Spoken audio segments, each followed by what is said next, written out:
देखिए मैं हूं विशाल और आप देख रहे हैं प्राइम नून एट 1। नेशनल कॉन्फ्रेंस की वर्किंग कमेटी की 2 रोजा मीटिंग श्रीनगर में जारी है। मीटिंग का आज दूसरा दिन है। पार्टी सदर फारूक अब्दुल्ला की सदारत में मीटिंग हो रही है। नायब सदर उमर अब्दुल्ला समेत वर्किंग कमेटी के तमाम मेंबर इस मीटिंग में शरीक हैं। मीटिंग में असेंबली चुनाव की हिकमत अमली पर तबादला ख्याल किया जा रहा है। पार्टी के मंशूर को मुरतब करने और इम्कानी इत्तेहाद के बारे में भी मेंबरों से राय ली जाएगी।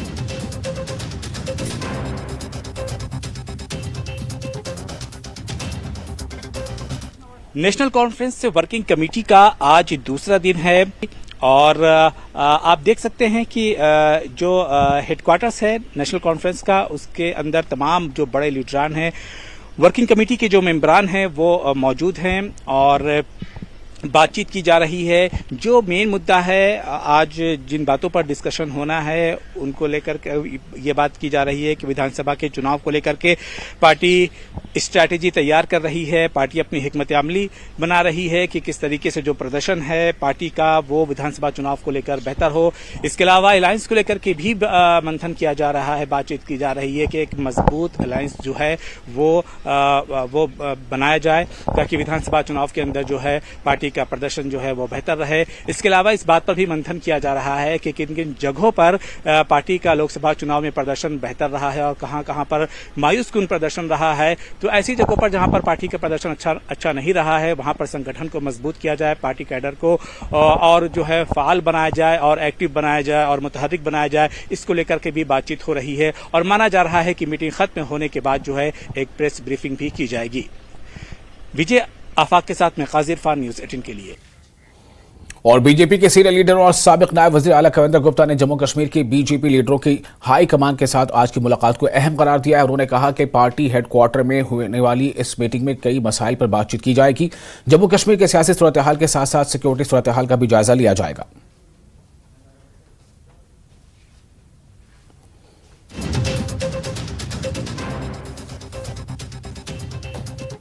सभी पार्टी के शेष नेताओं को जो जम्मू कश्मीर बीजेपी से ताल्लुक रखने वाले हैं उनको एक मीटिंग के लिए बुलाया है। अर्जेंटली शाम के 8 बजे मीटिंग होने वाली है पार्टी हेडक्वार्टर में दिल्ली में, जिसमें अमित शाह होंगे, जेपी नड्डा होंगे, जय कृष्णा रेड्डी होंगे और बाकी शेष नेता। और अगर हम जम्मू कश्मीर की बात करें तो यहाँ के प्रेसिडेंट हैं, जनरल सेक्रेटरीज हैं, एमपीज हैं, सभी को उसमें बुलाया गया है।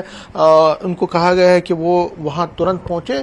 मीटिंग का एजेंडा क्या है और किस तरह से मीटिंग पे क्या क्या चर्चाएं होंगी, इस पर मेरे साथ बात करने के लिए Kavinder Gupta, senior BJP leader और former chief minister. Sir, urgently इनको बुलाया गया है और मीटिंग के लिए क्या क्या एजेंडा है? क्या लोकसभा ये जो असेंबली पोल्स हैं उस पर चर्चा होगी और क्या किस चीज पे मंथन होने? देखिए, 6 तारीख को भारतीय जनता पार्टी की प्रदेश कार्यकारिणी है और इस कार्यकारिणी में आने वाले समय में जम्मू कश्मीर के परिदृश्य को देखते हुए जो कहा गया है कि असेंबली इलेक्शंस होंगे, स्वाभाविक बात है कि रणनीति उसके लिए तैयार करनी है। जम्मू कश्मीर की वर्तमान परिस्थिति, यहाँ का सिक्योरिटी सिनेरियो और किस प्रकार से इलेक्शन में जाना है, इन सभी विषयों पर चर्चा होने वाली है और कार्यकारिणी में वही मुद्दे जो वहां पर तय होंगे उसी के आधार पर आगे की जो योजना है वो बनेगी। चैलेंज तो है क्योंकि अभी लोकसभा इलेक्शंस में आप इतने वोट नहीं ले पाए। कई सीटों पे जम्मू में भी और उधमपुर में भी कांग्रेस लीड कर गई असेंबली के सीट्स पे। ये एक बड़ा चैलेंज है। आपको लगता है इस मीटिंग में, जो आज की मीटिंग में, उस पर भी मंथन होगा? देखिए, हम समझते हैं पहले भी कुछ ऐसी डेमोग्राफी जिस प्रकार की यहाँ पर है तो उसी आधार पर हमें वोट पड़ते हैं। हमने अधिकांश सीटें जीती हैं और उसी आधार पर पहले से ज्यादा मेहनत करते हुए कांग्रेस इस बार जो है नेशनल कॉन्फ्रेंस, पीडीपी, पैंथर, अपनी पार्टी और पता नहीं कितनी पार्टियां थी जो इनके साथ थी। ये पार्टी तो आपके साथ आप पार्टी। तो मुझे लगता है कि जब ये अपने अपने तरीके से देखेंगे तो कांग्रेस लोगों के, इन पार्टियों के कंधे पर बंदूक रखकर ही उसने लड़ा है, तो लोगों ने इनको, लेकिन कहीं ना कहीं आपको आज करना पड़ेगा, मंथन करना पड़ेगा। बिल्कुल मंथन होता है और उसी आधार पर सभी को काम दिया जाता है। सब मिल बैठ करके काम करते हैं तो भारतीय जनता पार्टी अपनी जीत सुनिश्चित करेगी, ऐसा तय है। तो क्या बूथ लेवल पे मजबूती करनी है, वो भी आज एजेंडा रहेगा? क्योंकि बूथ मजबूत होगा तो आपका देखिए, पिछले काफी वर्षों से जो भारतीय जनता पार्टी एक पार्टी है जो लोगों के बीच में रहती है। हमारी सारी ये जो कमेटियां हैं पहले से बनी हैं, बूथ शक्ति केंद्र, पन्ना प्रमुख, इस प्रकार की हमारी जो योजना रहती है उसमें कार्यकर्ताओं के नाम वो हमारे जो ऐप है उस पर चढ़ा हुआ है। तो संपर्क उसके बाद दोबारा से उसको रिवाइव करना है, इतना ही है, बाकी तैयारी पहले से है। न्यूज 18 से बात करने के लिए धन्यवाद। Kavinder Gupta, senior BJP leader, कह रहे हैं कि जो आज की मीटिंग है बहुत इंपॉर्टेंट मीटिंग है, मंथन होगा, रिव्यू होगा, कई चीज़ों पे बात होगी और जो 6 तारीख को यहाँ जम्मू में एक्सटेंडेड एग्जीक्यूटिव मीट है उस पर भी चर्चा होगी, उसमें क्या रखा जाएगा, बहुत सारी चीज़ों पर बात होगी। अब सबकी नज़रें शाम के 8 बजे पे ही हैं जब ये मीटिंग होगी और उसके बाद क्या निकल के सामने आता है उस पर भी हमारी नजर रहेगी। कैमरामैन चांद के साथ में समीर भट्ट, न्यूज 18 जम्मू। और इस वक्त एक अहम खबर आपको दे रहे हैं। अदालत ने शेख अब्दुल रशीद को यानी इंजीनियर रशीद को हिरासती पैरोल की इजाजत दे दी है। पटियाला हाउस कोर्ट ने 5 जुलाई को हलफ लेने के लिए इंजीनियर रशीद को 2 घंटों की हिरासती पैरोल दे दी है। इंजीनियर रशीद बारामूला से लोकसभा इलेक्शन जीते हैं। कल पार्लियामेंट में इंजीनियर रशीद हलफ लेंगे। एनआईए ने पहले ही इंजीनियर को हलफ लेने की इजाजत पर रजामंदी दे दी थी। इस वक्त की अहम खबर आपको दे रहे हैं। अदालत ने शेख अब्दुल रशीद को हिरासती पैरोल की इजाजत दे दी है। पटियाला हाउस कोर्ट ने 5 जुलाई को हलफ लेने के लिए इंजीनियर रशीद को 2 घंटों की हिरासती पैरोल दी है। इंजीनियर रशीद बारामूला से लोकसभा इलेक्शन जीते हैं।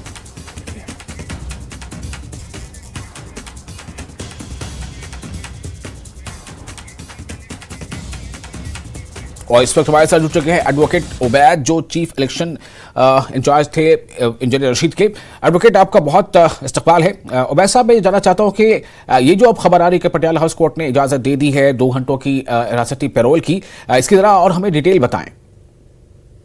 देखिए, जैसे इंजीनियर साहब का मतलब जीत जब दर्ज हुई, जब अनाउंस किया गया कि वो जीत गया है, तो नेक्स्ट डे ही हमने मतलब एक एप्लीकेशन मूव की थी कोर्ट में, जिसमें हमने मांगा था कि इनको मतलब ओथ के लिए परमिशन दी जाए। फिर उसके बाद जो टेक्निकल चीजें होती हैं कोर्ट की वो हुई, प्रोसीजर फॉलो हुआ और फाइनली इंशाल्लाह मतलब शुक्र अल्लाह का और जुडिशरी का भी कि उन्होंने हमें इजाजत दे दी। तो ये खबर कितनी अहम है आपके लिए, इंजीनियर रशीद की पार्टी के लिए, उनके घर वालों के लिए, उनके हिमायतियों के लिए? देखिए, ये सबसे ज्यादा खुशी का जो ये मुकाम है ये इस वक्त लोगों के लिए है, क्योंकि जो 5 लाख लोग जिन्होंने इंजीनियर रशीद के लिए पहली बार घर से बाहर निकल के ये अपने वोट दिए, इंजीनियर रशीद को कामयाब किया, ये सबसे बड़ी जीत तो उनकी है। और हाँ, बेशक ये हमारे लिए एक ऐसा मतलब ऐसा वक्त है जिसमें हम मतलब इमोशनली इस वक्त टच हुए हैं कि इंजीनियर रशीद तो इस वक्त है नहीं हमारे बीच में, तिहाड़ में है, जेल के सलाखों के बाहर है।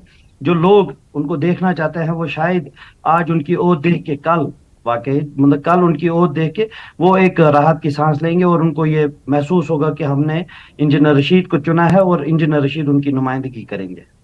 चलिए, एक अच्छी खबर है कि वो हलफ ले पाएंगे। तो इसकी शर्तें क्या तय हुई हैं? ये जो हम रिपोर्ट्स के मुताबिक जो खबरें हैं कि 2 घंटों के लिए, तो ये 2 घंटों में क्या क्या कुछ होना है?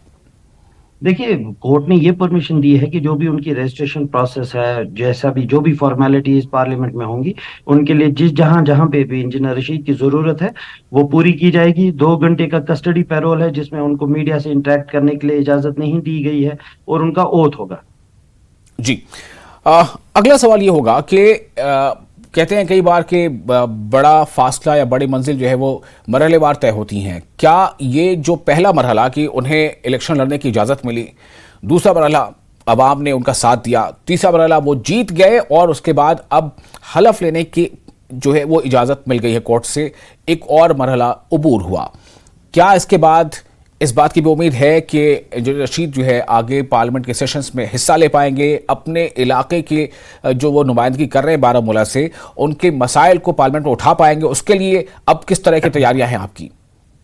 देखिए, डेमोक्रेसी की जैसा आपने कहा, आपने बिल्कुल अच्छी तरह इनको स्टेप बाय स्टेप अच्छी तरह एक्सप्लेन किया। मैं ये आपको बोलूंगा, ये डेमोक्रेसी की यही तो खूबसूरती है कि पहले एक इंसान जो इस वक्त तिहाड़ जेल में है, जब तक उसको मतलब वो गिल्ट उनका साबित ना हो तब तक वो एक इनोसेंट इंसान है। उस वजह से मतलब हमारी डेमोक्रेसी, हमारी कॉन्स्टिट्यूशन में ये है प्रोविजन कि हम इलेक्शन लड़ सकते हैं। इंजीनियर रशीद, जिनको लोगों ने ही मतलब आप यकीन माने कि लोगों की ही डिमांड थी कि इंजीनियर रशीद मैदान में आए, वो इलेक्शन लड़े। शुक्र है अल्लाह का, वो मरहला भी पार हो गया। फिर आपने देखा कि कैसे परसेंटेज बढ़ी, कैसे लोग बिना किसी लालच के, बिना किसी परेशानी के बाहर आ गए लोग। मतलब बिल्कुल जो ट्रेडिशनल पॉलिटिक्स हमारी होती थी यहाँ पे, उन उस बैरियर्स को तोड़ के बाहर निकले, वोट दिया, इंजीनियर रशीद को जिताया। फिर उसके बाद आज ओथ का जो ये मरहला है वो पार हो गया।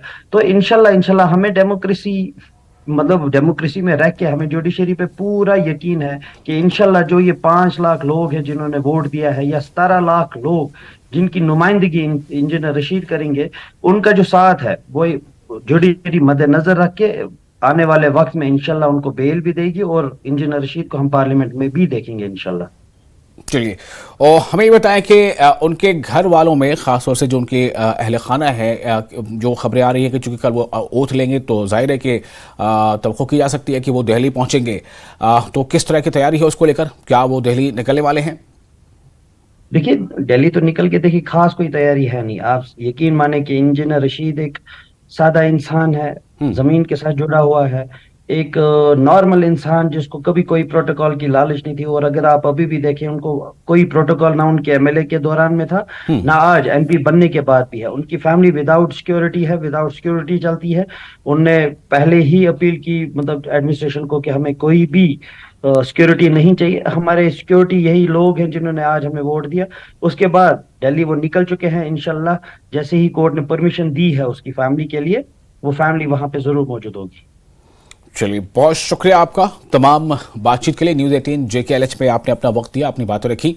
तो ये थे एडवोकेट उबैद, जिन्होंने हमें तफसीलात बताई हैं, जो कि ये खुद इंतखाबी जो है मरहले में भी शामिल रहे हैं, पूरे मरहले में। और इन्होंने साफ तौर से बताया है कि इन्हें उम्मीद है कि जमहूरियत के तहत ही ये तमाम कामयाबियां अब तक मिल पाई हैं, और आगे भी जमहूरी निज़ाम से, जमहूरी इदारे से उन्हें तवक्को है कि जो इंजीनियर रशीद हैं उन्हें अपने इलाके के जो लोग हैं उनके मसाइल की नुमाइंदगी करने की पार्लियामेंट में इजाज़त मिलेगी, उसका भी रास्ता हमवार होगा। ये इस बात की उम्मीद कर रहे हैं। फिलहाल रुकेंगे यहाँ पर एक छोटे से ब्रेक के लिए। ब्रेक के बाद जल्द हाजिर होते हैं।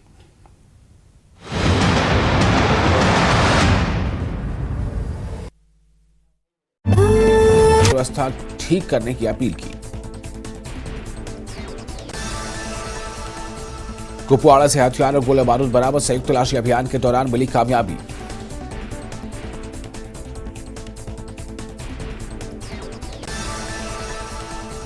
किश्तवाड़ पैदल रोड लगातार चौथे दिन बंद, सड़क रखरखाव का काम जारी। उपायुक्त SSP और अन्य अधिकारियों ने सफाई कर्मचारियों के साथ सफाई कार्य की समीक्षा की।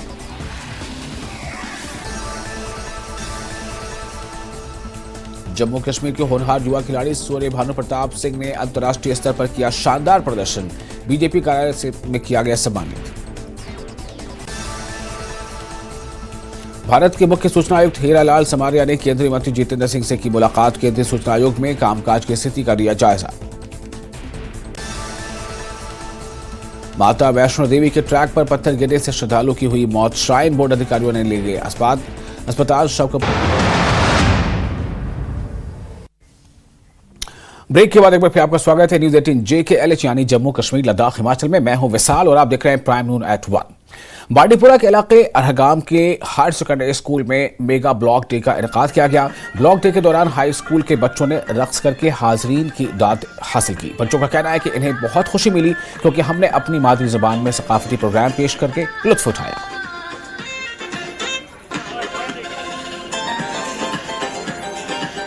नाम आफाक हुसैन लाली है और मैं गवर्नमेंट हाई स्कूल छानपाल से आया हूँ।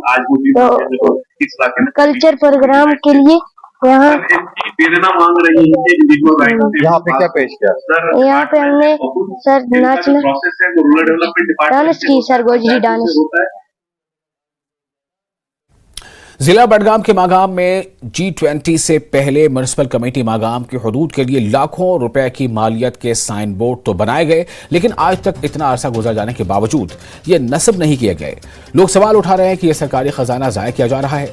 मागाम में तमाम ये पड़ा हुआ साजो सामान अब जंगालूद हो रहा है।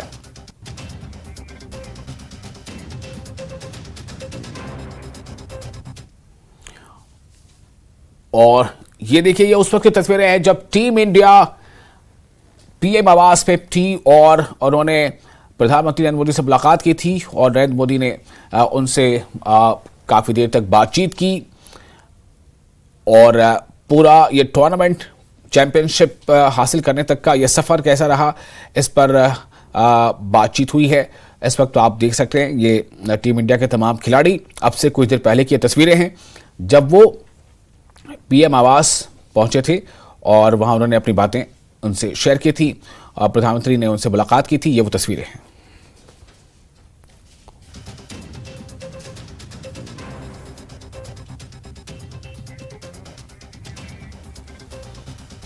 तो ये तस्वीरें आपको अब दिखा रहे थे प्रधानमंत्री के आवास यानी पीएम आवास के अंदर की तस्वीरें थी जो आपसे कुछ देर पहले की तस्वीरें हैं। जैसा मैंने आपको पहले बताया था कि आज जब एयरपोर्ट पर सुबह पहुंचने के बाद वहां से टीम इंडिया के जितने भी खिलाड़ी हैं जो अब चैंपियन हैं, वर्ल्ड चैंपियन हैं, वो तमाम खिलाड़ी जो है होटल पहुंचे, होटल बोरिया, आईटीसी बोरिया। वहां पर एक केक कटिंग सेरेमनी हुई। उसके बाद वो पीएम आवास पहुंचे। पीएम आवास में वहां प्रधानमंत्री से उनकी मुलाकात हुई, बातचीत हुई और आज शाम में मुंबई में एक तकरीब होनी है वानखेड़े स्टेडियम में।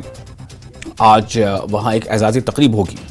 पीएम मोदी से खिलाड़ियों ने मुलाकात की। दिल्ली लौटी टीम इंडिया के साथ T20 वर्ल्ड कप की जीत का जश्न जारी है। टीम इंडिया ने पीएम आवास जाकर पीएम मोदी से मुलाकात की। इस दौरान पीएम ने टीम इंडिया को T20 विश्व कप 2024 की जीत की बधाई दी। टीम इंडिया का शाम को मुंबई में सम्मान किया जाएगा। साथ ही एक रोड शो निकाले जाने का भी कार्यक्रम है मुंबई में।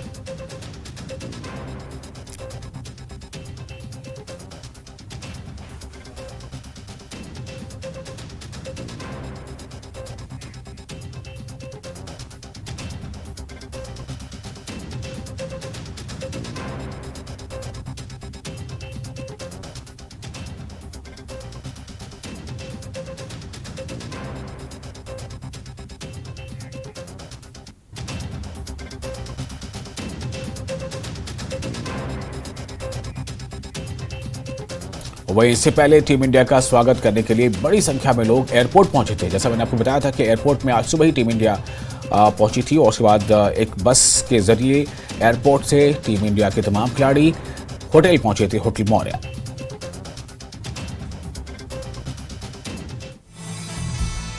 बारबाडोस से टीम इंडिया आज दिल्ली पहुंची।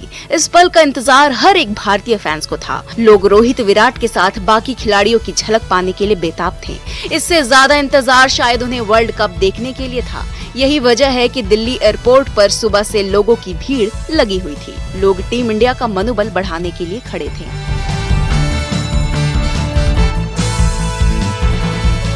भारत ने T20 वर्ल्ड कप 2024 के फाइनल में दक्षिण अफ्रीका को हराया था।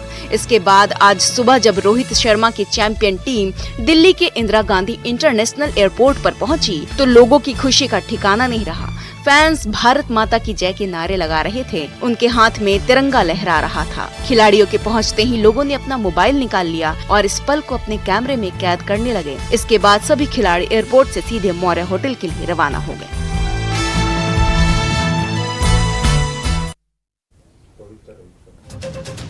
और एक बार फिर आपको तस्वीरें दिखा रहे हैं जब टीम इंडिया के तमाम खिलाड़ी यानी वर्ल्ड चैंपियन बनने के बाद टीम इंडिया के जो खिलाड़ी हैं वो पीएम आवास पहुंचे थे, जहां प्रधानमंत्री नरेंद्र मोदी ने तमाम खिलाड़ियों को जीत की बधाई दी और खिलाड़ियों ने वज़ीर आज़म को वर्ल्ड कप दिखाया, उन्हें उनके हाथों में दिया और इस तरह से वज़ीर आज़म नरेंद्र मोदी ने एक बार फिर जो है जो खेल के तय जो उनका एक अपना जज्बा है उसे जाहिर करने की कोशिश की है। और आप देखिए किस तरह से बहुत ही अच्छे अंदाज में वहाँ तमाम लोगों ने गुफ्तगू की है। एक तरफ नरेंद्र मोदी के एक साइड जानिब जहाँ रोहित शर्मा मौजूद है, वहीं दूसरी तरफ राहुल द्रविड़ वहाँ मौजूद हैं और बाकी तमाम जो टीम इंडिया के खिलाड़ी हैं सब वहाँ मौजूद हैं और सब ने काफ़ी अच्छे लम्हात गुजारे जब वज़ीर आज़म नरेंद्र मोदी से उनकी मुलाकात हो रही थी, जो कि आज जब टीम इंडिया बारबाडोस से यहाँ पहुंची है हिंदुस्तान, तो दिल्ली पहुंचने के बाद एयरपोर्ट पर पहले तो वहाँ खेल प्रशंसक काफ़ी बड़ी तादाद में जमा हो गए और उसके बाद वहाँ उन्हें विश किया, तमाम लोगों को मुबारकबाद दी। उसके बाद जब टीम इंडिया के खिलाड़ी तमाम के तमाम होटल पहुँचे, वहाँ से वहाँ एक केक कटिंग सेरेमनी हुई। ये है वो world cup, world champion team India world champion T20 cup और ये कप जो है इस वक्त आप देखिए नरेंद्र मोदी को उन्होंने सौंपा है और इस वक्त की वो तस्वीरें हैं। उसके बाद वहाँ पर जब वज़ीर आज़म ने सबसे बातचीत की है, उनके एक्सपीरियंसेस के बारे में जाना, किस तरह से ये सफ़र तय हुआ, किस तरह से पहले मैच से लेकर के आखिरी मैच तक लगातार जो है रोमांच और एक शौक, एक जज्बा लगातार परवान चढ़ता रहा। आखिरकार टीम इंडिया उस मकाम तक पहुंची जब वो वर्ल्ड चैंपियन करा रही है।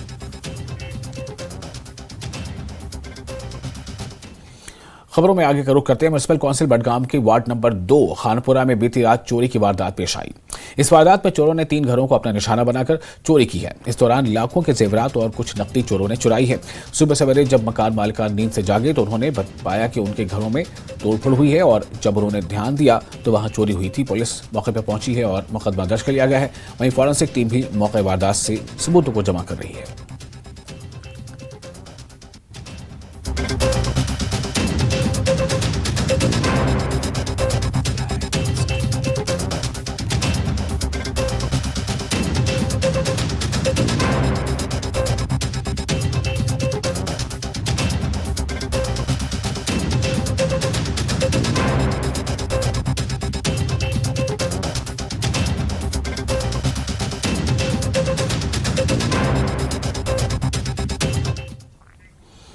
और बांडीपुरा के आरागाम इलाके में मकामी आबादी ने हायर सेकेंडरी स्कूल के अहाते में एक नाकाबिल इस्तेमाल इमारत को मुनद्दिम करने का मुतालबा किया है। मकामी लोगों का कहना था कि स्कूल के अहाते में बीचों बीच ये गैर महफूज इमारत किसी हादसे का सबब बन सकती है। उधर डीसी बांडीपुरा ने लोगों को यकीन दिलाया है कि इस इमारत को 1 हफ्ते के अंदर मुनद्दिम किया जाएगा।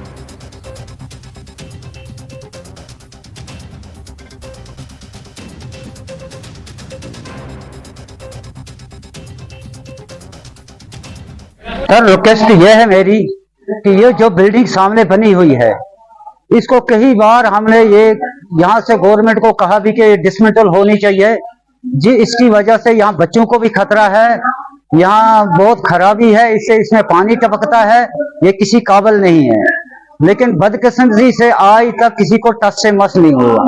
अब आपकी माध्यम से हम गुजारिश करते हैं गवर्नमेंट को कि इस बिल्डिंग को डिसमेंटल किया जाए ताकि हमारे बच्चे बच सकें।